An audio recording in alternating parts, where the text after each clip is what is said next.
You know the issues of justice in a family. How do you handle it? Absolutely. The phrase that I most hear from my 5-year-old is, "You're such an unfair mama. Why do I have to go to bed now? You're so unfair." She's only 5, but she's already got a sense of what's right and wrong and how she should be treated. And what's amazing is we take that sense of fairness right into our adulthood. So tonight, the issue of justice, human justice, we want to talk to a justice of the peace, a professional justice seeker. How can we get a handle on this quest for justice and actually finding it in our lifetime? How easy is it to achieve justice, and can you really achieve equality for everyone? Justice. What's justice? Who decides what's fair? Yeah, we have a legal system, but is it always fair? And what's fair about being bullied or abused or losing someone you love? We all seem to want justice, but most of the time, we can't find it. Instead, we find a world full of injustices. Maybe there can't be any justice. And who of us are just? Can we be trusted to treat each other fairly?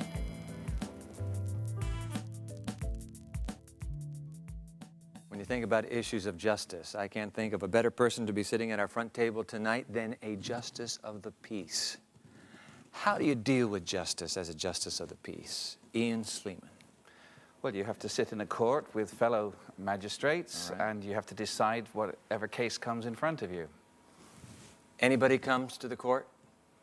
Yes, an important thing about justice is that it not only has to be done, but it has to be seen to be done. So in every court, you have to have the press there, you have to, people from the street can come and view justice, and that's proper justice. So what kind of issues of justice do you struggle with at the local level? Well, at the local level, the magistrates' court gets to deal with a lot of the boring stuff, traffic offences and petty Have you met burglaries. any of these people before? No. Some of them look a bit shady, but most of them are okay. All right. So petty issues, minor violations? Yes, any juicy cases, as we call them, they get sent on up to the higher courts, but they have to come to the magistrates' courts first. Do you find it hard to deal with justice? Very difficult. Why? Well, sometimes a mother will stand in front of you and she'll say, "My son is such a wonderful son. He's so good at home, and he's dressed in a smart suit, and he looks wonderful." And then you look at all the evidence, and this fella must be guilty. And so we go and confer, and come out, he's guilty.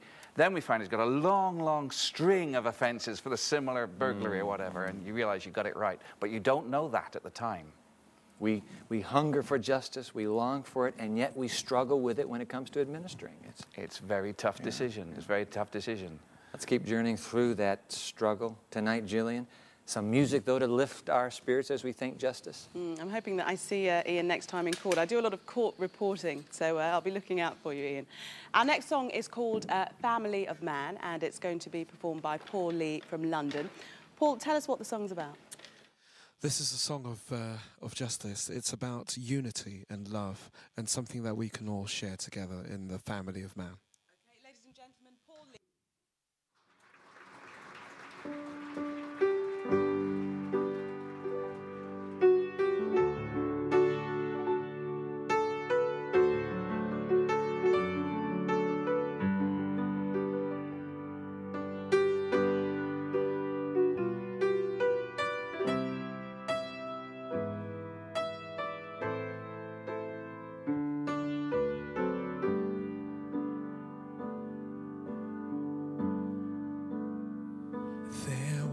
Small voice in isolation, it was proclaiming a simple truth.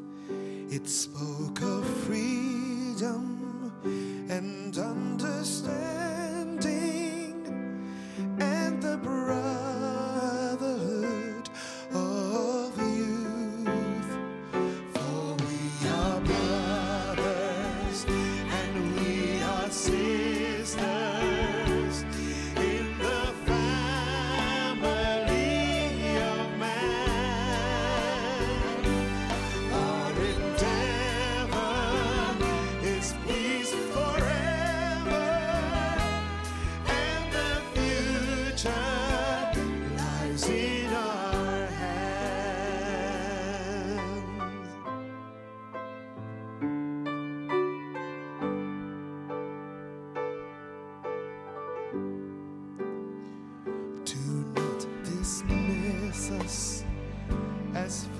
His dreamers, though we are many, we are one.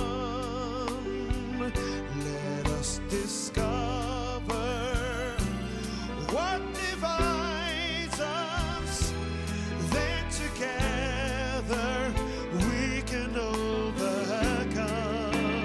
Yes, we are brothers and we are sisters in the family of man.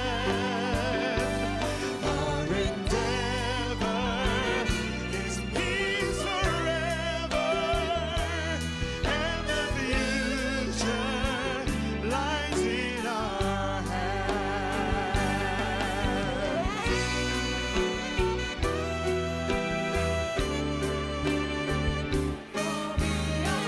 We are brothers, sisters in the family of man.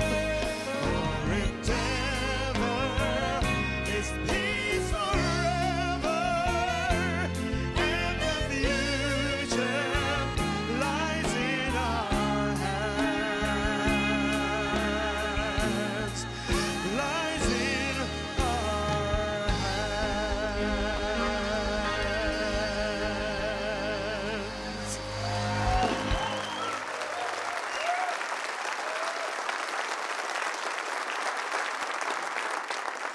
Thank you, Paul. That was wonderful.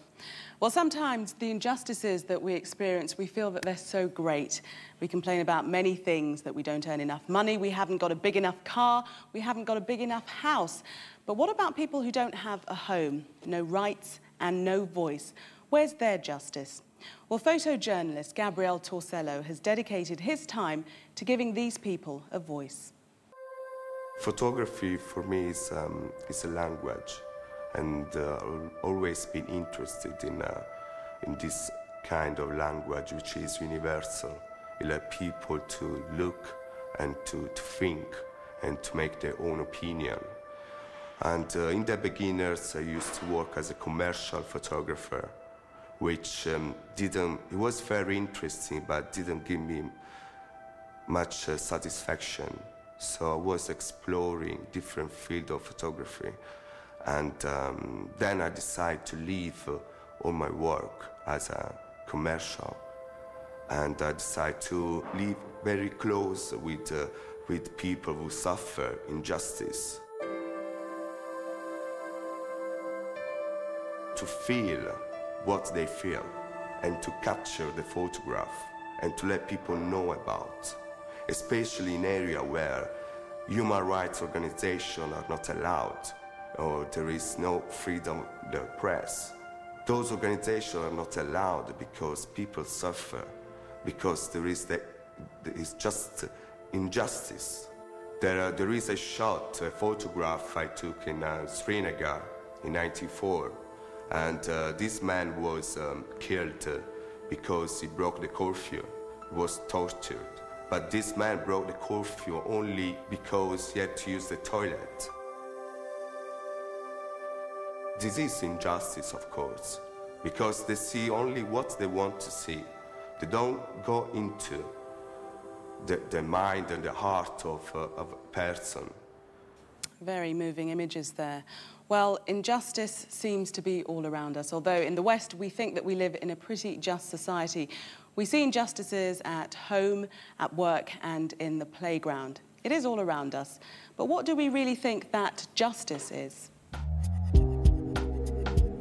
Justice, en globalité, c'est la loi. C'est la loi. La loi? Oui, D'accord. la justice, oui. Est-ce que vous arrivez à sentir des injustices dans votre vie? Oui, beaucoup, beaucoup même. Beaucoup. Beaucoup, oui. Lesquelles? Mais bon, c'est à des niveaux, un peu partout, dans les logements, dans la vie de tous les jours, Oui. les difficultés que tout le monde rencontre, voilà, qui ne sont pas faciles à résoudre. Ich bin halt streng christlich und lebe immer nach dem Motto, man soll alles mit sich machen lassen und irgendwann rächt sich schon alles auf Erden. Das heißt, man wird immer seine Gerechtigkeit erhalten Und wie in der Bibel schon steht, wenn dir einer auf die rechte Wange schlägt, dann sollst du auch die linke hinhalten und dann wirst du irgendwann auch deine Gerechtigkeit dann erhalten. Hat es Grenzen? Für mich nicht, nein. Ich weiß nicht, wie andere darüber denken, aber für mich nicht. From the schoolyard bully to the international oppressor, injustices seem to be everywhere. Life just isn't fair. And what's more, there doesn't seem to be very much that we can do about it. Sometimes injustice comes very early. And that's been the case for Milan and Biljana Roksic. This is their story. Ja sam imao nepune 2 godine kad sam došao. Pa 3 godine sam imala.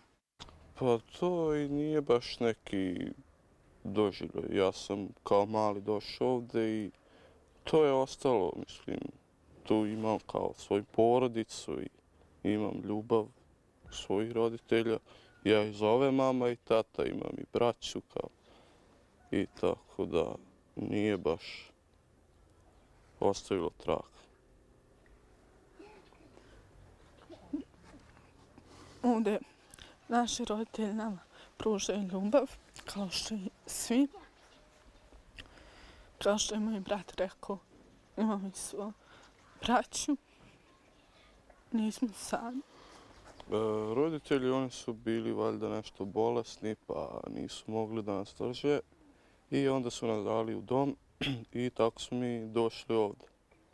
Ne praktično u dom, ali dali su nas jednu porodiču. Da, nismo bili u domu. U domu nismo uopšte bili, ni bi volili da budemo u domu. I mi smo odmah su nas doveli ovamo. Nismo ih posjetili, ali znamo da su u Beogradu i nikad ih nismo ni vidjeli. Možda, htjeli bi da je vidimo, ali bolje da ih ne vidimo. Znači, posle biti što smo ih vidjeli, a sad, naravno, da bi kao svaka djeca htjeli, posle bi se razočarali. Možda. Nepravda, to možda bi moglo, ali teško, zato što kad te neko ostavi, više ne možeš. Možeš da mu oprostiš, ali opet to ne bi bilo ono baš pravo da si bio od rođenja sa roditeljima. Tako. To ne bi bilo isto kao i. Pa može. Po meni može. Možeš nekada mu oprostiš, nekada kažeš pa dobro, ajde sad. Možda je baš to tako moralo, pa ajde da mu oprostiš. A nekada bi rekao, a što ja da opraštam njim? Onda. Pa ponekad i jeste teško, ali često ne pokušavam da razmišljam o tome. I tako da uopšte ne razmišljam o tome, nego sad. O sadašnjosti, šta ovdje radim i tako. Pa ponekad razmišljam. Možda, znamo da nas je majka i otac ostavili. Zbog što su bili bolesni. Ali često, nikad ne razmišljam. Zašto, kako i to sve.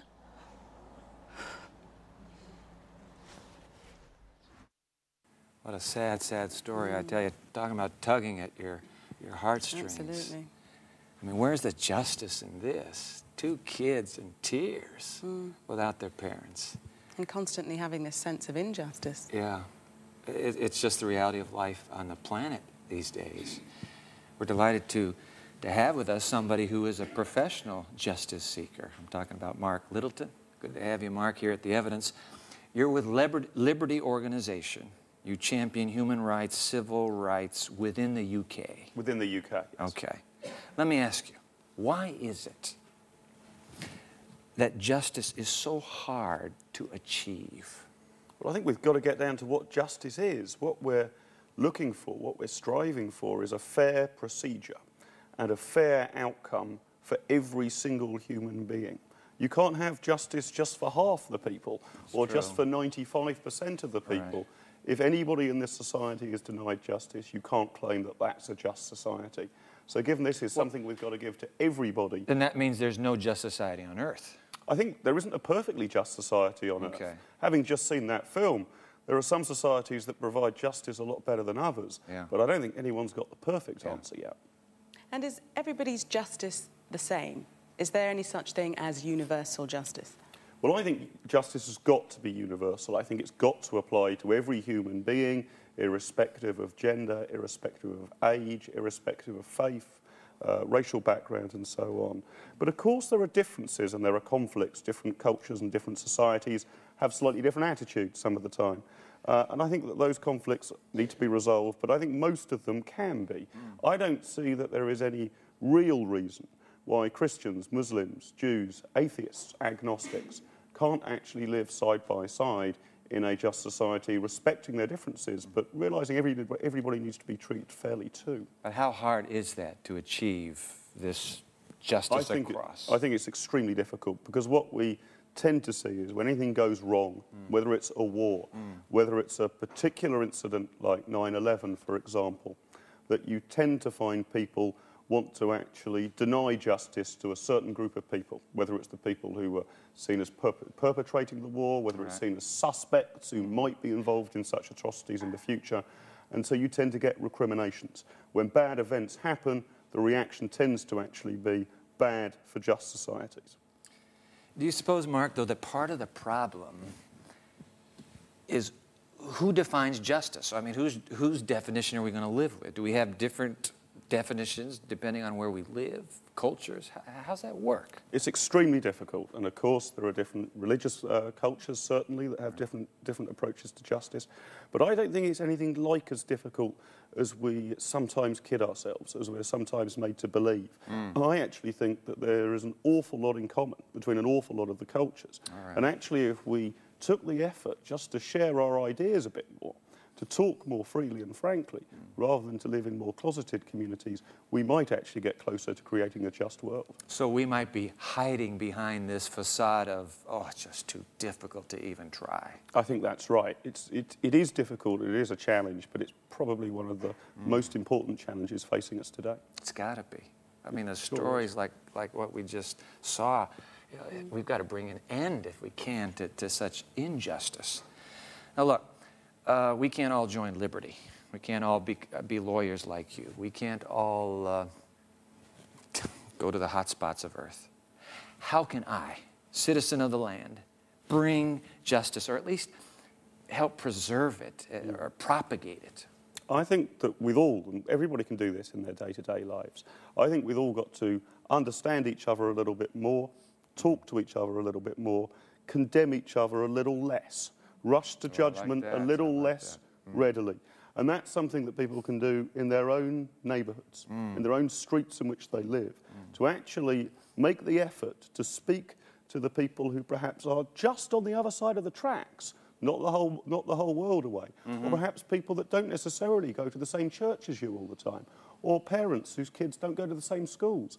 Make that effort, speak to people who are different, and if we speak to each other a little more calmly, a little more coolly, I think a just society will be an easier thing for us to create, and perhaps we can start to do it from the bottom up. Thanks, Mark Littlewood, for giving us a vision of the possibility of that justice. Glad to have you on the evidence. Thank you very much. Yeah.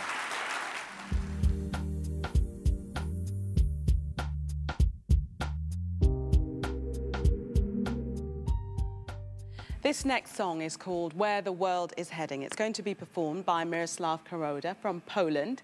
Miroslav, can you tell us what the song's about? This is a song of protest. Where's the world will go? Okay, thank you. Ladies and gentlemen, Miroslav.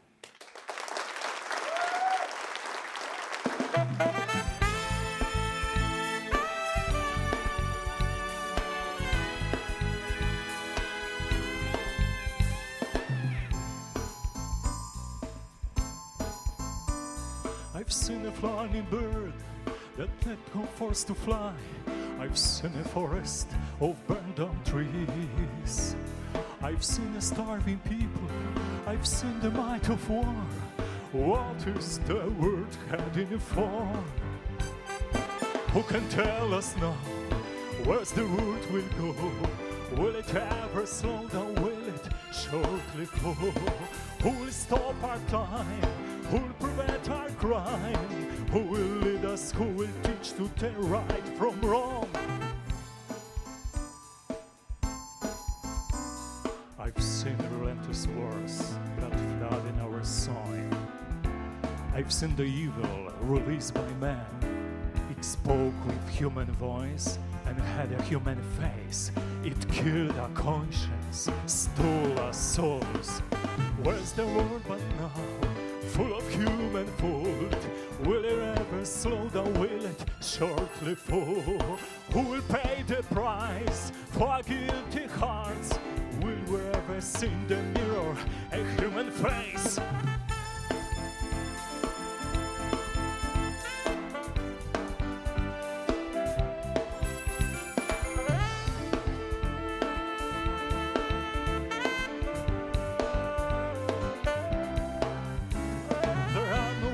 When you look right in the sky, you dream of a different world.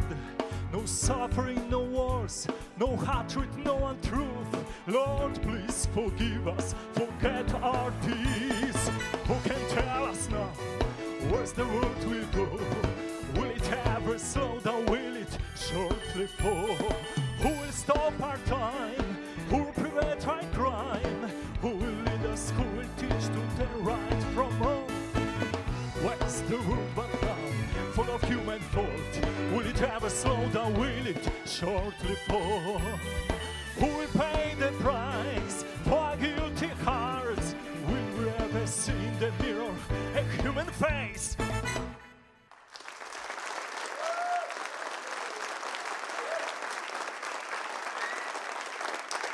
Thank you, Miroslav. That was a high-energy song. Where is the world heading? I don't know about you, but I'm still brooding over those two kids that we just listened to a moment ago. And I'm thinking of the injustice of that. Don't you just want to solve all the problems of the world and just be a 1 or 2 or 3-man, 3-woman crusading team and set it right? We live with injustice.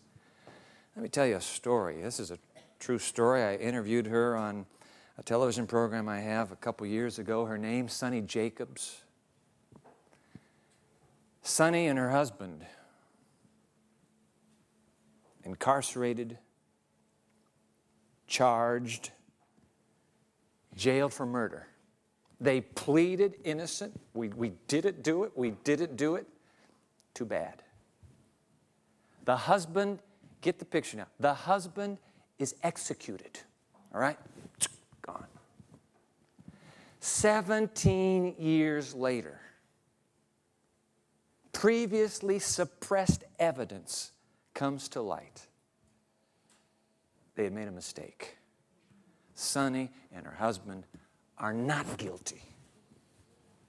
17 years later, they let Sunny out of jail. Only when she comes out now, she's a widow. When she comes out now, she's an orphan. Both her parents died while she was incarcerated. When she comes out now, her little girl, she's a grandmother because her little girl grew up, got married, and had a child. And she comes out now not being able to mother the children she had. Talking about injustice, one word, injustice. Ladies and gentlemen, how do you pay a dead man back? Oh, I'm sorry. I'm so sorry. Justice got miscarried. I tell you, Sunny Jacobs, I'm still thinking of those two kids from Serbia. Justice, or the lack of justice, that is our journey tonight. I want to tell you, my purpose this evening is not to get into the virtues of capital punishment, the death penalty. Shoddy prosecution, yeah, suppressed evidence, forget it. Let's just deal with justice, or the lack thereof. I'm thinking of the great Welshman poet. Isn't he your poet? Dylan Thomas? Let's put his words on the screen.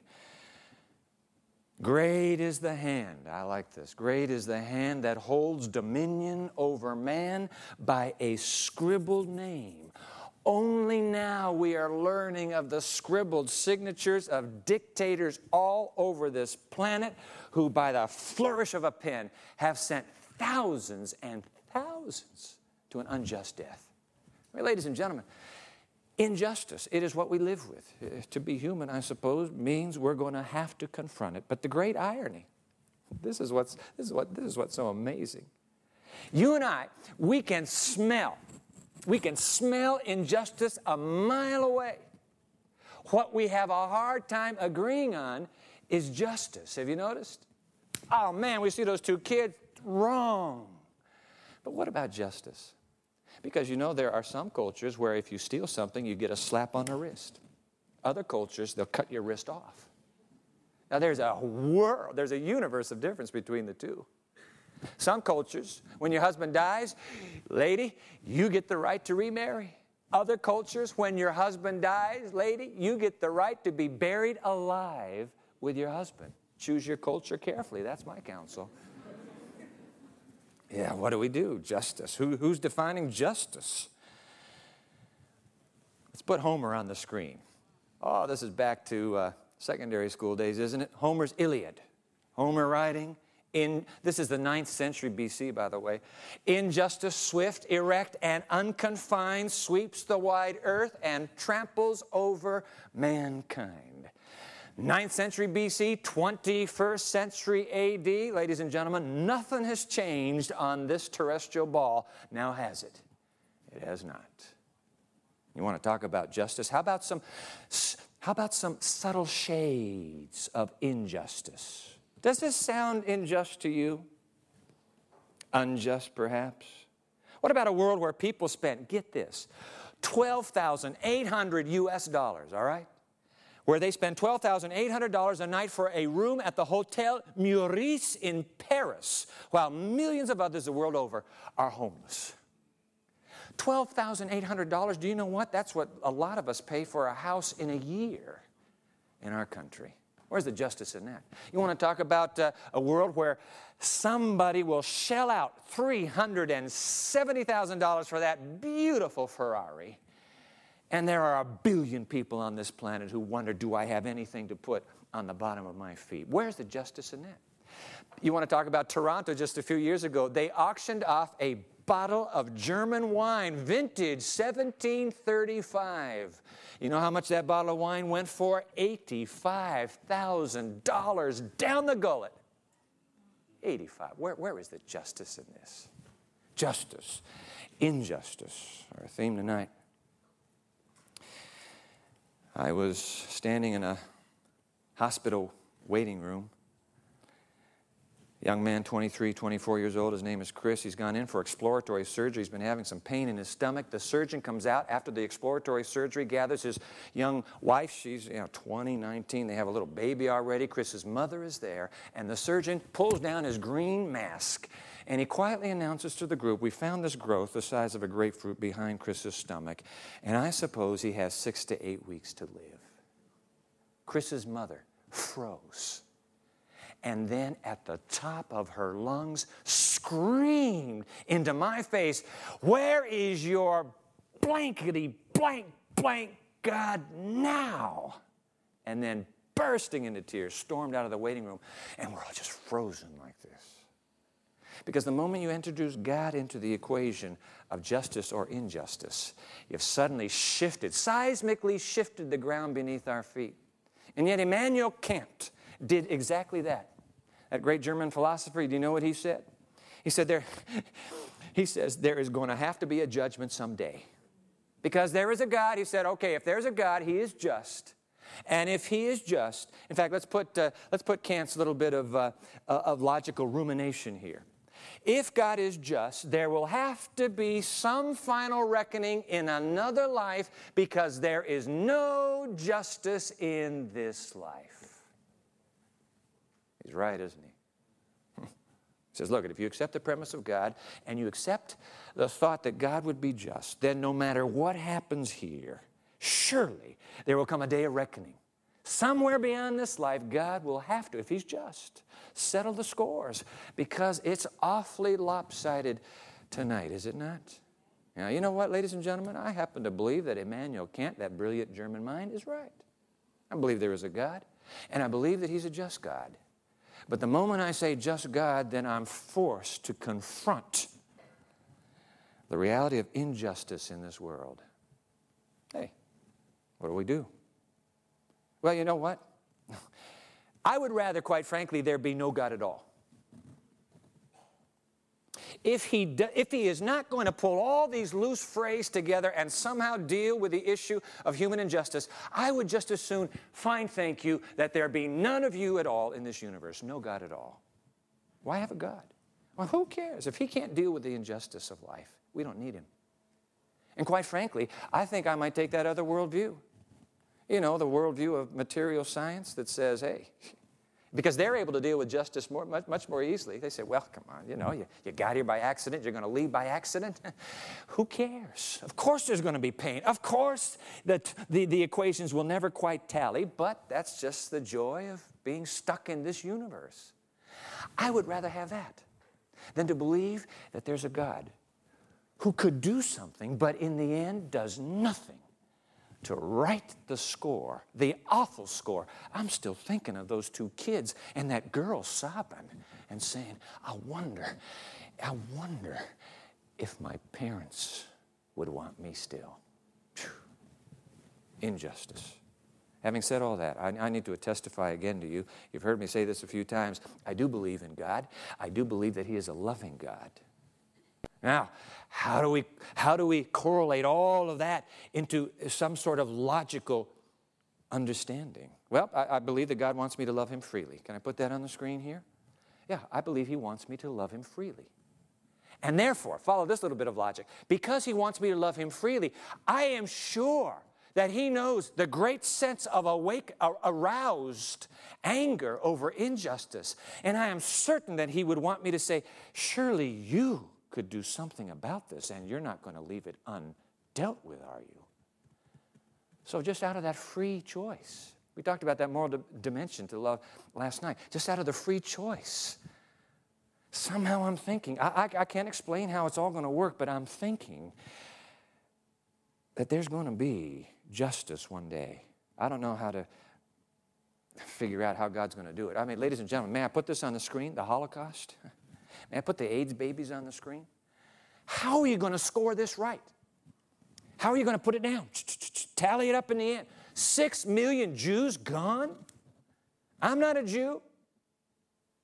But something is terribly wrong with 6 million gone at one man's command. Something's wrong.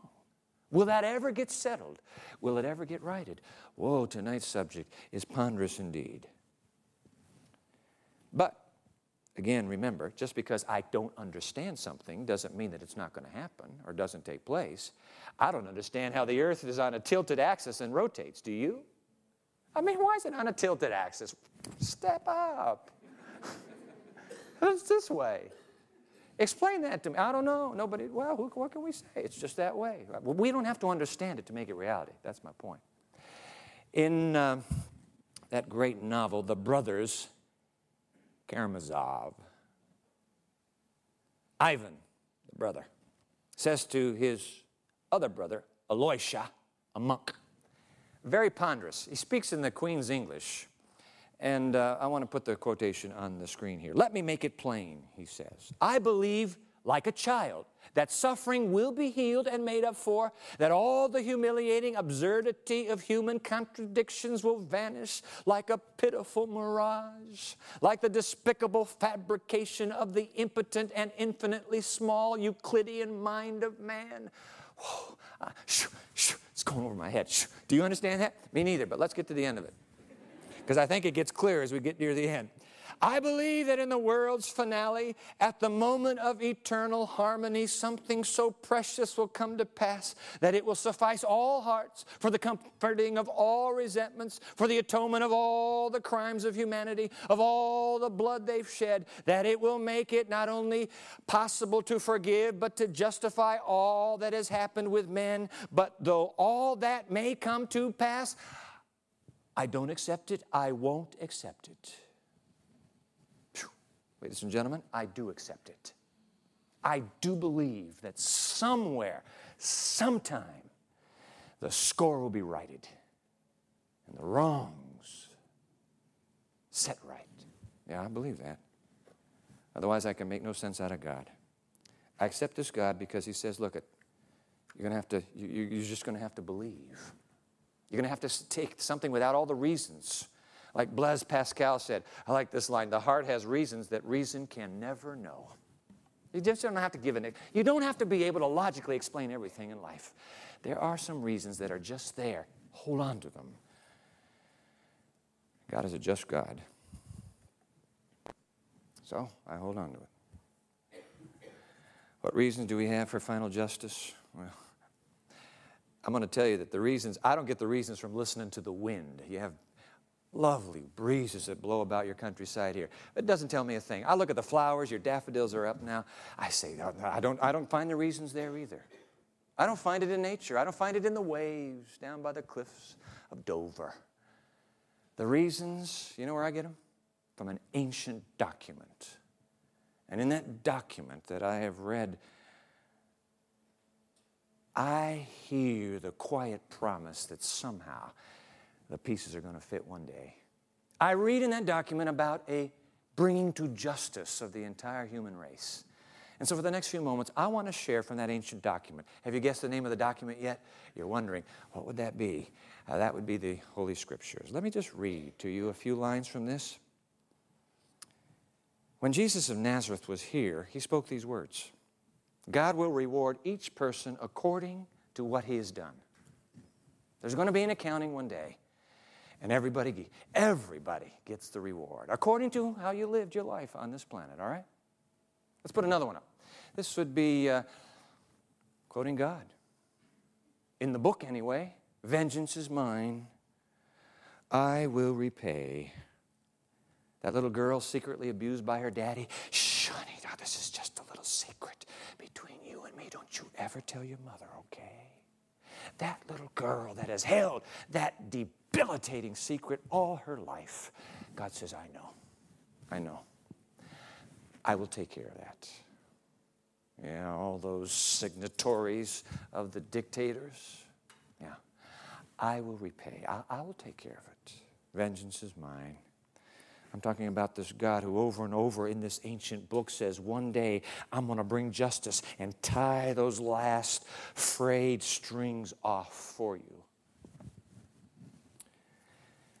He is a just God. Let's put that on the screen, please. And he cannot not, he cannot not bring justice in the end. That's what I happen to believe. Let me share a handful more. The book is full of them, but let me share just a few more. You say, no, Dwight, are you trying to convince me with this? No, I'm not. What I'm asking you, I've done this before, I'm asking you to imagine. Just imagine that, in fact, they're true.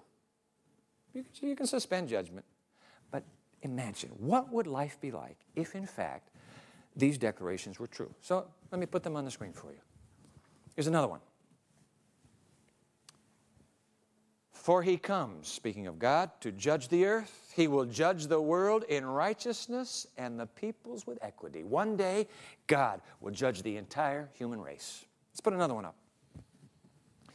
But because of your stubbornness and your unrepentant heart, you are storing up wrath against yourself for the day of God's wrath. When his righteous judgment will be revealed, God will give to each person according to what he has done. Let's put another one up. It's the same one we read a moment ago. It is mine to avenge. I promise you. I promise you. I will repay. I can't begin to understand, ladies and gentlemen, how this is going to happen. I mean, I look again to the heavens, as I will tonight when I leave this place, this cafe. 100 billion galaxies. Look at that. I have to assume that the one who placed these galaxies into existence surely will find a way. He must have the power to make right the wrongs that cry out for justice. You want to talk about economic injustice? I'm going to tell you one of the obscenities of the United States. It's an obscenity to me. How can you explain how great super jock sport heroes. I happen to like the New York Yankees. You don't know what baseball is, but you know, it's cricket gone sour, you know. And so I happen to like the New York Yankees. And just a few weeks ago, A-Rod, Alexander Rodriguez, member of the Texas Rangers, was bought by George Steinbrenner, the owner, the infamous owner of the New York Yankees, for an obscene sum of money. Do you understand that we have homeless people by the droves in the United States that can't even eke out an existence, and we're paying our super jocks these millions and millions for their sport? Something does not add up. I got these two kids that I can't forget in Serbia who can't contact their parents.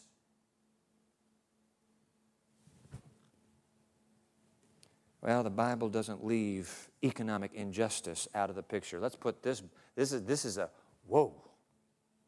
Can you see it there? Now listen, you rich people. The Bible often takes the side of the economically marginalized and the socially disenfranchised. And I love that about that ancient book. It takes the side of the oppressed. I'm very grateful for that. Listen now, you rich people, weep and wail because of the misery that is coming upon you. Your wealth has rotted and moths have eaten your clothes. Your gold and silver are corroded. Their corrosion will testify against you and eat your flesh like fire. You have hoarded wealth in the last days. Look, the wages you failed to pay the workmen who mowed your fields are crying out against you. The cries of the harvesters have reached the ears of the Lord Almighty. You have lived on earth in luxury and self-indulgence. You have fattened yourselves in the day of slaughter. You have condemned and murdered innocent men who were not opposing you. Be patient then, brothers, until the Lord's coming. I'm going to settle the score one day. Trust me. Trust me. What's going to happen when He comes? There it is. Therefore, judge nothing before the appointed time. Wait till the Lord comes. He will bring to light what is hidden in darkness and will expose the motives of men's hearts. In other words, yep, justice and evil now. Yes, yes, yes. Sorry, sorry, sorry. The poor are oppressed, but just you wait. There is a day of reckoning coming. Boy, I'm telling you, ladies and gentlemen, just imagine that these lines might be true. Can you see how it would change the way you approach your life? The injustices that you suffer? I mean, if you're suffering injustice now, and you know what?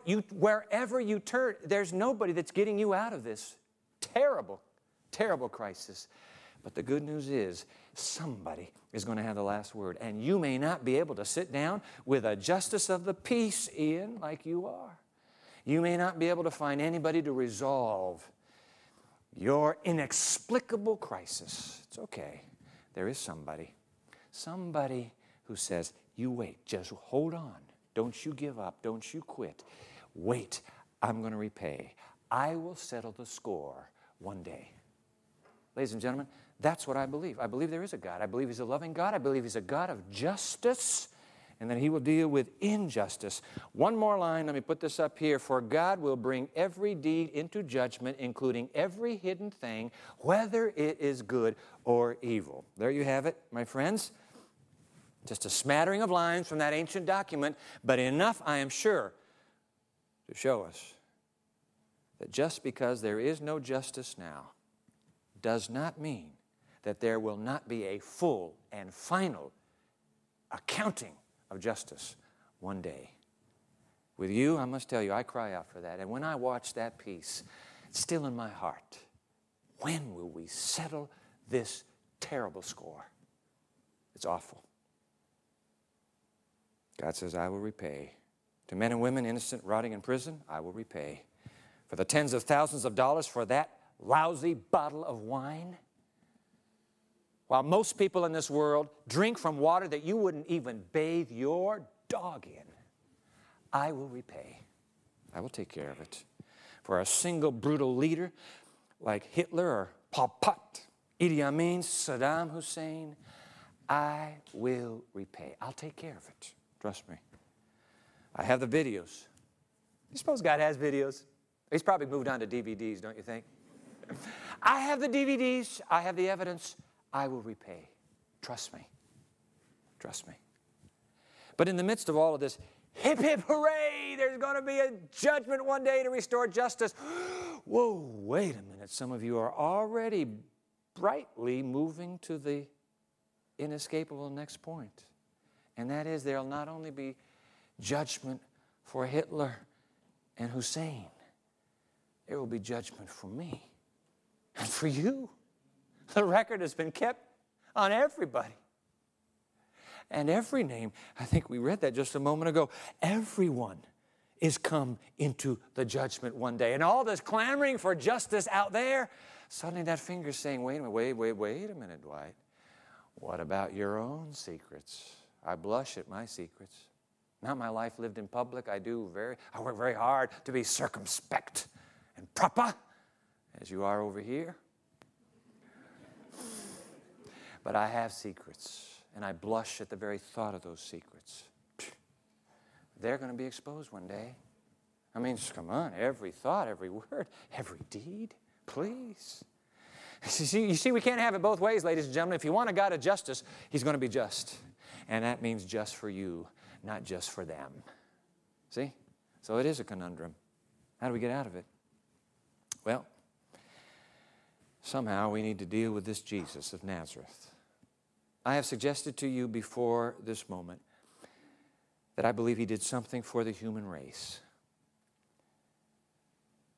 And that when He lived His life here, and when eventually by death He went to the cross, something happened in the matter of justice and guilt and my guilty conscience. And something was done for humanity that apparently suggests that you can stand before God in this final judgment with all that you have done wrong, but that you can stand before Him forgiven.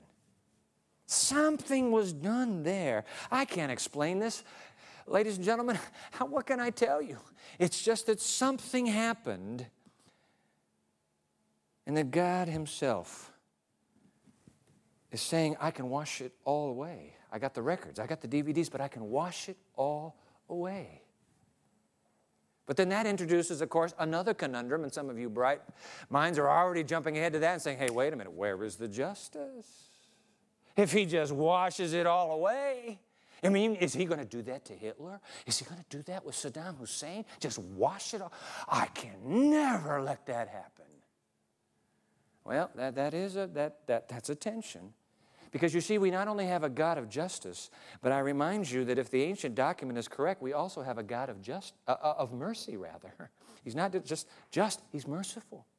And so when you combine the two, and somehow that cross at Calvary combines the two, but it introduces the possibility, get this, the possibility that some of the greatest perpetrators of evil and injustice in the history of the world might, if they turn to this God of justice and mercy, actually find the very same forgiveness that you are wanting for yourself.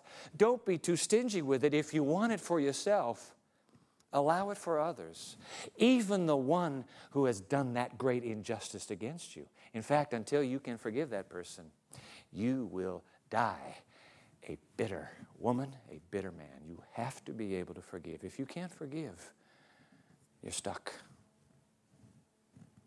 What do we do? How does it work? I don't know.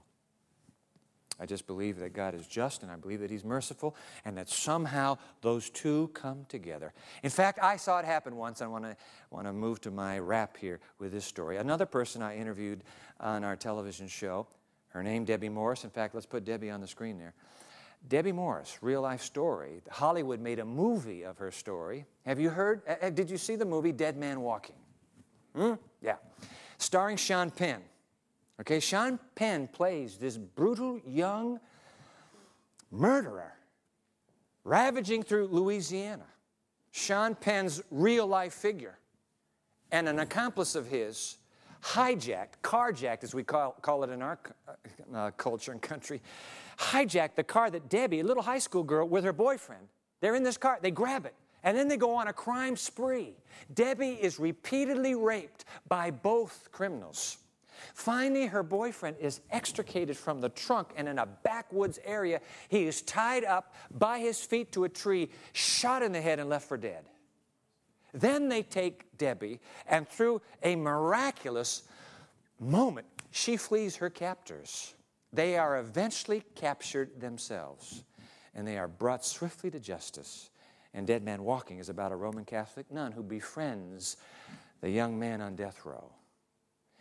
He was sentenced to die, and Debbie was invited to attend, she told me this, invited to attend his execution, some sort of salving of the pain and the injustice she had suffered. She refused to go. I don't know, maybe I would have made the same decision. But even though she refused to go, she could not forget. She could not forget, and she could not forgive. But months later, this Debbie Morris made an intellectual, intentional choice, and she said, this is killing me. This is killing me. I'm going to have to come to the place in my mind and heart when I forgive that man for what he did to me. It's a powerful moment in that interview as she told the story. Powerful. But ladies and gentlemen, what happened? You saw a spirit of justice. I saw it in front of my eyes. A spirit of justice and a spirit of mercy combined at that moment. And the woman forgives the perpetrator of that crime. How can you forgive an injustice so deep and a crime so evil? I tell you what, I don't know. You just have to go to the man on the center cross. That's the only explanation I have. This God who came to earth, this God who was executed at the hand of his own children, this God who prayed on that center cross, Father, what was the prayer of Jesus? Father, forgive them. They don't know what they're doing. Do you suppose that prayer took in the whole human race? I kind of imagine it must have. Forgive them all. Ladies and gentlemen, mercy toward evildoers, justice for evil, somehow in the life, death, and resurrection of Jesus Christ, those two attributes are brought into perfect tension. The gift of mercy in spite of the demand of justice. Which is why tonight I want to close by inviting you to think about receiving that supernatural blending of justice and mercy. I want to end our session here with the most read and widely quoted of all the ancient lines in that book. This one's it. And I want to put it on the screen right now. It's John 3:16.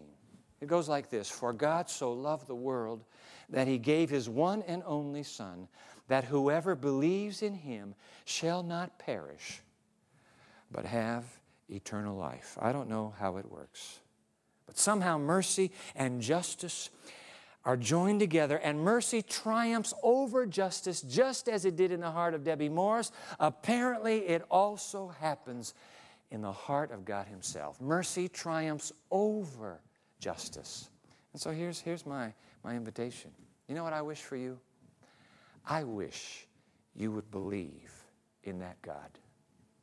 I wish you would believe enough to be able to go to him and say, forgiveness? Are you really into forgiveness? Would you forgive me of all I've done? Go to him and ask for that forgiveness. And then, listen, friend, not only ask for it, but receive it. Realize that he's offering you that forgiveness. And then when you receive it, I wish you would experience what I have come to experience, and that is the deepest joy and the greatest peace you will ever find in this life. Just ask for it. Try it. You have nothing to lose. Oh, yep, there will be justice in the end. There will be a judgment one day, and God will take all the sorry story of human pain, and he will tie that last loose end together. God promises that justice. But the good news is, because of his mercy, you can stand forgiven today and tomorrow and every day till the final judgment. And in that day of final accounting, no fear at all. God's mercy will triumph over justice, and you will stand forgiven forever and ever. I can't imagine a more enticing offer. I wish you would take it. I wish you'd take it right now. I wish you would ask. And in asking, receive from Him.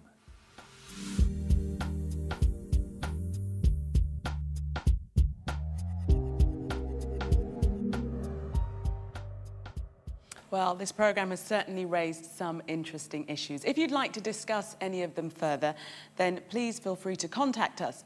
You can visit our website or you can contact us via email